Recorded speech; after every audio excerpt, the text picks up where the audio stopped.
because we are corrupt. The resources, Dr. Nick has said that earlier on, that are meant to take care of security, road infrastructure, are siphoned. Every one of these things mentioned, they are connected. If a child is malnourished, you cannot learn well, no matter how good the school is. You can't learn well. No matter how wonderful the teacher is, you can't learn well. If you pick a malnourished child and put in a classroom in the United States with all the facilities, if he doesn't fit well, he will not learn well. That's a fact. Coming to the aspect of corruption, which is the main topic there, or the main heading there, which is corruption, that one is at the center. I'll take a case with some African countries. For example, when you're coming to invest, because we have two types of investors. We have foreign investors and we have local investors. Some of the local investors, they accept the level of corruption which is existing in some of the African countries because they go by it, they play around it.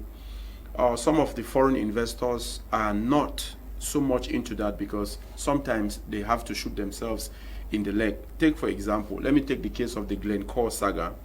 Now, the Glencore, the home country of Glencore, they paid a certain amount in their country because they were involved in corruption in Cameroon, but they have not paid that in Cameroon. That is what we have right now. Now, if you look at the aspect of corruption, for example, particularly most of the sub-Saharan African countries, you have companies that are moving into that area. Most of these companies, they have contracted loans from certain countries which they have their eyes on them. They are watching over them. And when they move into your country, and take, for example, they want to invest, and you have accepted a certain amount they are going to pay, and you have another amount you want that they should pay, but which will not go into the details which they have paid. It causes some companies not to invest. Now let us look at the corruption now which comes as a result of what we currently have. I want to take the case of a school like Ombe. Particularly if you meet those who went to Ombe in the 70s and in the 80s, they will tell you that some of the machines which they made in Ombe, which some of them did woodwork, today they cannot do woodwork in Ombe. But those machines do exist on pieces of paper.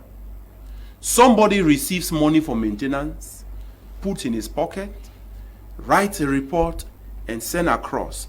The person who receives it is aware that those machines were not maintained, they were not bought. I want to look at the aspect of corruption in our education sector. Now, these machines were not bought. That person who receives that report is aware, because when that is done, there is always what we call prepare the package for that big man. And when you prepare the big man's package, he receives it, he puts also in his pocket and gives his own report that within the year 2001, a certain machine was bought in Ombe. But it was not bought. So who are you killing? You're killing yourself. Now, look at the aspect of corruption. We got computers that would have helped our children to know more about computing. As was said, bought from China. We contracted a loan of 75 billion CFA francs from the Chinese Exim Bank. What did we have? We had computers which are 32 gigabytes, and someone comes out and tells Cameroonians that these computers of 32 gigabytes you see is equal to 500 gigabytes.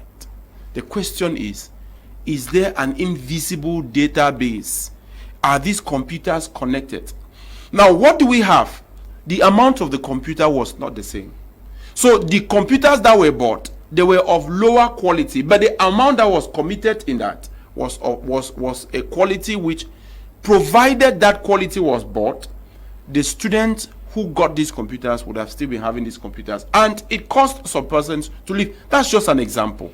So you see how the aspect of corruption will go a long way in killing us. Now, a road is given for some persons to construct, which that road could cause others to move into that area and invest.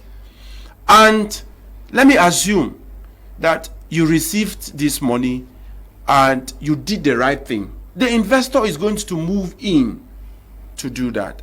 We also have the aspect of corruption today within the country. Let me take the case of some business guys in Cameroon. I'll take the case of the Supermond without any publicity. Now, some workers said when this company came, they wanted to pay us higher than what CDC pays the others. And there was a problem that if you should pay these people high, it will cost these people not to go to work. So you have to put this money together. Since you have the money, some people said, okay, you put this money together and you envelope it and give it to us. Now, we did not think of diverting that resource to tell that company that the top persons you are going to bring into the country, we are going to train Cameroonians.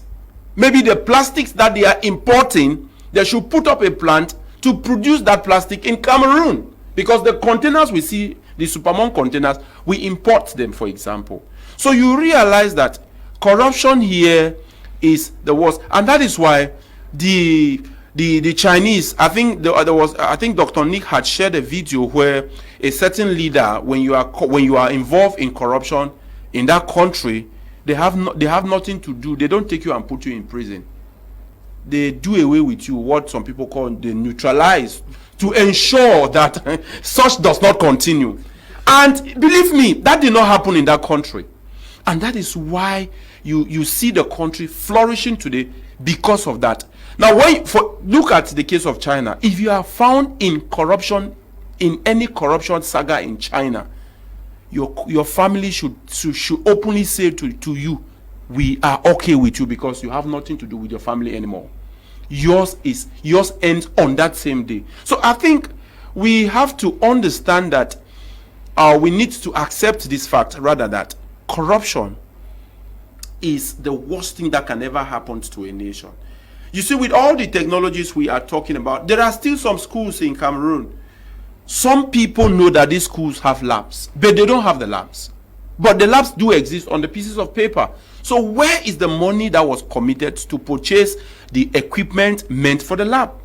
This money is in the pockets of some people. And at the end of the day, when we talk about the education system, some students will complain that they have not had practicals. But it is not like the equipments were not purchased or money was not given to purchase those equipment. Money was given, the money is in someone's pocket. So I think on this aspect of corruption, if I were to make some recommendations, I would prefer that when you are found, if you are caught, if you embezzle, if you have anything to do with what causes a country not to develop, the principle Jesus put in place that anyone that will cause this little one to sin, it was better that such a person, they should tie a rope, a stone, and have such a person drown. Okay. I think if that is applied with 10 people within a month who are found guilty, then we will not have corruption exist in Cameroon. Yeah, but Jesus, oh God who created us is not killing us for the sins. No, it's not necessarily death. It's the punishment that you receive. Yeah, but you're saying that they should be thrown in. No, that was of course Christ could not recommend that you should be killed. Yeah, meaning, if you are given the punishment, therefore you should not be found in an act of corruption.